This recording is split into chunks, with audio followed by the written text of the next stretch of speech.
Hey there friends, it's Missy again. Thanks so much for stopping by today. I'm back with a new layout and video for Hip Kit Club, and I'm using the 2019 September kits for this. And I am in love with this paper. It's from Dear Lizzy, and just look at it. It's so perfect. I cannot wait to use this. I just probably stared at it for a good 20 minutes before I ever did anything with it because I love it so much. My assignment today is to use the color kit. So, I pretty much always use the color kit, so that was right up my alley.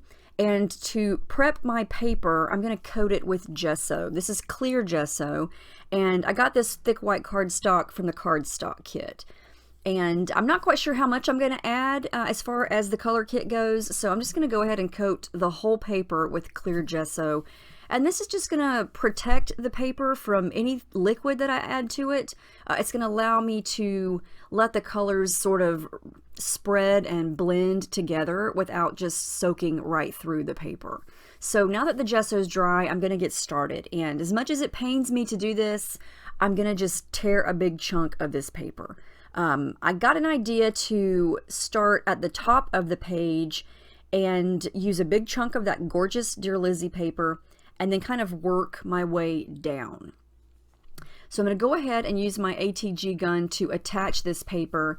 And like I said, my gesso is definitely dry. I get a lot of questions about gesso, whether or not I start my layout when it's still wet, or do I wait until it's completely dry.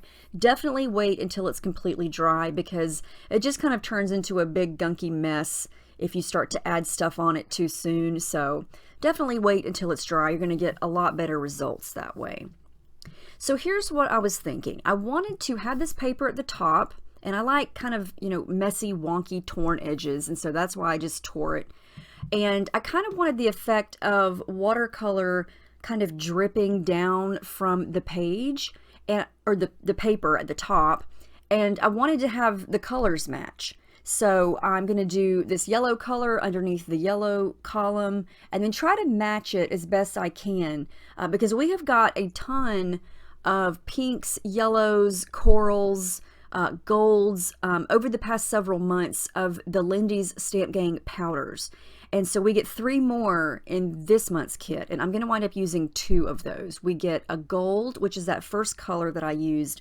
It's called Glittering Gold, and it is gorgeous. It is exactly that. It's glittering gold, but it matches that yellow color in the paper perfectly.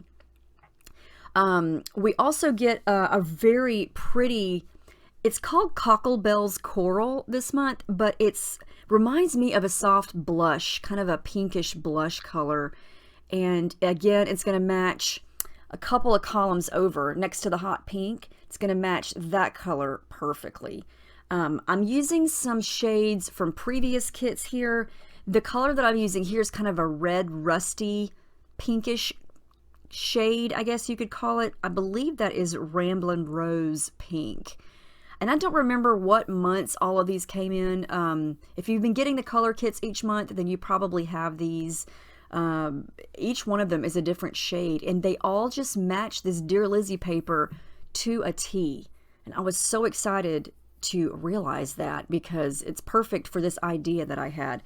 This hot pink color here we got a few months ago. It's called Hottie Patati Hot Pink. And all I'm doing here to activate these powders is I'm adding a little bit of water right to the cardstock, and then since my brush is wet, I very, very lightly just dip it in the powder and then come back over to the cardstock, add a little bit more water, and then blend it, because it only takes a little bit of that powder to activate it, and it's going to be a pretty bold color. That's the Cocklebell's Coral color right there. It's so pretty. I think that's it, or maybe I haven't used that one yet. Oh wait, nope, I lied. That's Pink Lady's Pink. Cocklebell's Coral is coming next, I think. Yes, this is the one that we get this month. There's so many, and they are all so pretty together. That's the Cocklebell's Coral. I just like saying Cocklebells. That's the funnest word to say. But yeah, it's like this really pretty blush color. It would be so pretty like as a blush and makeup for your cheeks. It's so beautiful. Now I'm also using a spray that we got, I don't even know how many months ago, by Lindy's, and it's called Cotton Candy Pink. And I just dabbed a little bit of that over there to the right, added a little bit of water, and I am loving how this is turning out. It's not 100% matching exactly, but it's close enough, and I think the effect of this is really neat. And I am getting the edges of the pattern paper wet a little bit, but it dries and it doesn't even matter in the end.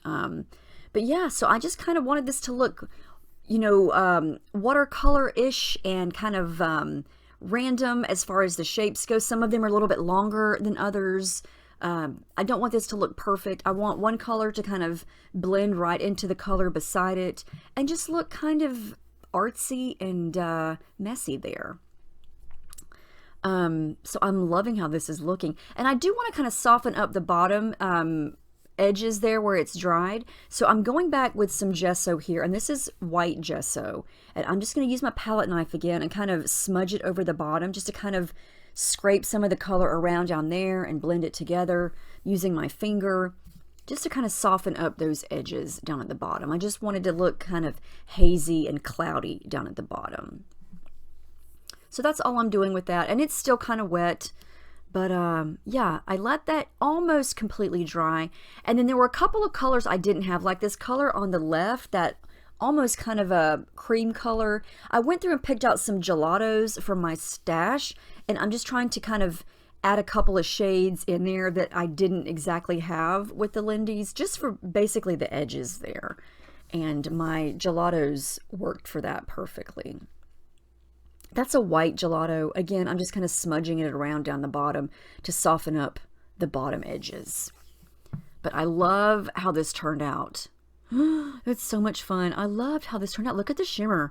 And then I let it completely dry and I machine stitched. I put some white thread in my sewing machine and I just stitched along each row, vertical and horizontal, kind of wonky and crooked, just to add some texture and interest to the background. And then here are my pictures. It's a little series of 3 pictures of my oldest daughter. These are from 2012. She had lost her 2 front teeth close together, and it was probably about a month or so before Christmas. And she just looked so cute with the big gap in her mouth. And it didn't last long. It was by January, they were already practically almost grown in. And so I had to make sure I documented the no 2 front teeth phase.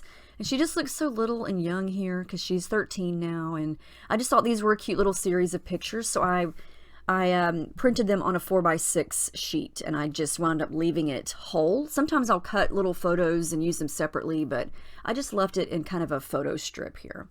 And I printed them in black and white because I knew I was going to use all these colors, and I just wanted the colors to pop. I wanted the photos to pop.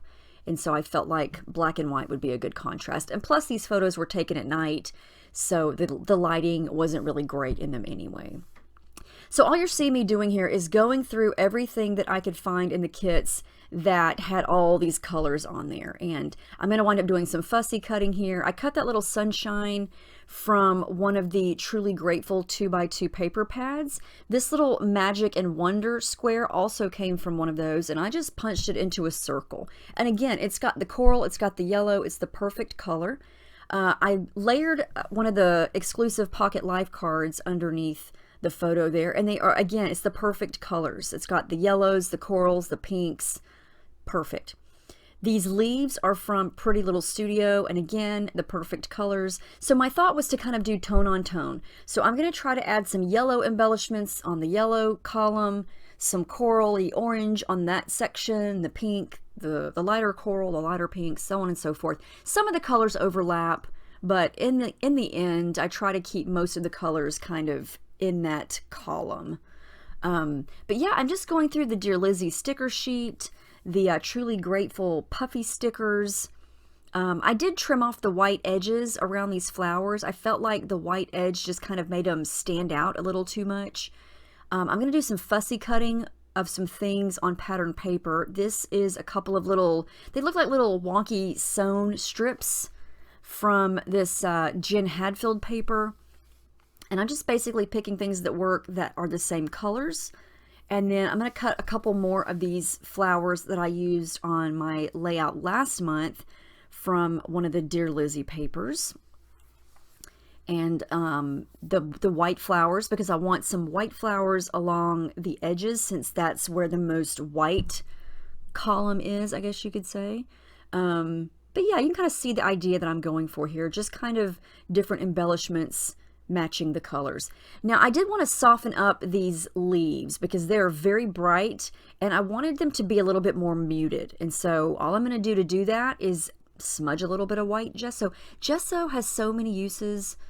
It's awesome. Anytime you want to tone down a color of something, give it a little smudge of gesso. Anytime something is too shiny, give it a little smudge of gesso, and it's going to just basically give it a little less shine and make it look a little more matte. And all this is doing here is just muting the brightness of these leaves. And I think it just makes them look a little better for this particular layout because they blend into my watercolor background a little bit softer. But they're still the exact color, just a little bit lighter. So that's all I'm doing with that. And I love that effect. I love how that looks. Yeah. Gesso to the rescue. And I do get asked sometimes of what gesso I'm using. That's the Liquitex brand, and I really do like it, the clear and the white.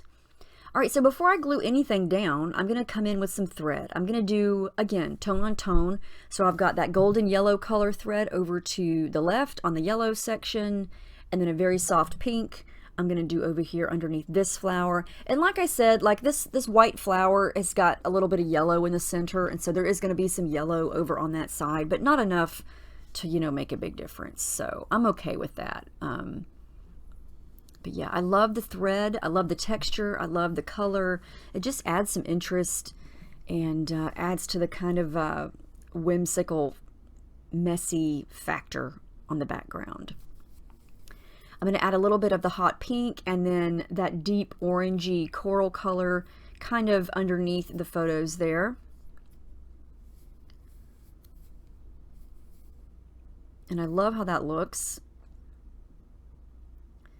And then I'm going to start to come back in with, oh yeah, more thread. That's the lighter coral color. So I wasn't really looking for any particular type of embellishment for this. I just kind of was looking for things that matched and things that were relatively small because I don't want to cover up a lot of that background. I want it to be visible, and so I was looking for little stickers. I did want to use these big puffy thickers for my title, and they're going to show up really nicely on the background. And I just decided to, okay, here's the thought process behind my title. It's going to be change, because, you know, I know what my daughter looks like now, and I'm looking at these pictures as I'm scrapping them, and I'm thinking, gosh, she has changed so much. She still has most of her baby teeth here, except for these, you know, these big ones that are just about to grow in. And it just reminded me of change, and I thought that would make a good title. And then, you know, I'm kind of going with kind of a fall color scheme here, and then I'm using some fall leaves, and they're kind of falling, and it just reminded me of fall, and fall is a season of change, and so it kind of all just interconnected in my crazy brain. So I thought, yeah, let's go with change. So that's the title, because she has changed in 7 years. Oh my gosh. Yeah. I added a little bit more thread underneath this little cluster here, and I was trying to stick with the color scheme. Like I said, the two circles there match that column. And then I'm just going to start to glue things down here. I did punch another circle of that light, soft coral color that says "Be Awesome Today," and that was from the Pink Fresh Studio Office Hours sticker sheet. So it was the perfect color. And again, it didn't start out as a circle, but I punched it into a circle. And I guess I could have left it a square, but it was just so big that I wanted to make it a little bit smaller. So here's where I go with the tiny embellishments. This is the Truly Grateful puffy stickers, and again, it had the perfect colors to match. I got another leaf, some little puffy dots, pretty much in all the colors. And I'm just going to kind of randomly put those around, as well as some of these Dear Lizzy stickers. They're little hearts, and if you can see there, they're iridescent, and so are those stickers. They're kind of like this really pretty, yeah, I just guess the perfect word to describe those is iridescent when you move them in the light. These are some Dear Lizzy little enamel glittery stickers. They're puffy, but they're more like enamel, and they match, again, match perfectly. And then these are the epoxy puffy phrase stickers from Truly Grateful, and I'm going to use love because it's the perfect color right up at the top. And then I add the word this, so I guess the title could be considered This Change, because, you know, it matched and it went, so let's just use it. Almost done here. I add my journaling. That was my other daughter seeing what I was doing. I don't know if you saw her hair flip into the frame there. But yeah, I just used my T-square ruler and my Sharpie, and that is it. I did add a couple more splatters of each color, but yeah, I hope you guys enjoyed this. I love how it turned out. This whole layout was inspired by that Dear Lizzy paper, and then it just kind of went from there. I love that paper. I wish there were tons more in different colors. I may try to recreate that. That would be a fun layout to try to make with some inks and stamps or something. But anyway, here are all the details of all of the flowers. Oh yeah, I did add another flower in there with some yellow and orange. But yeah, let me know if you have any questions about any of the techniques or the kits or the products, anything at all. And that is the end. I hope you guys have a great week. Thank you so much for watching, and I will see you in my next video.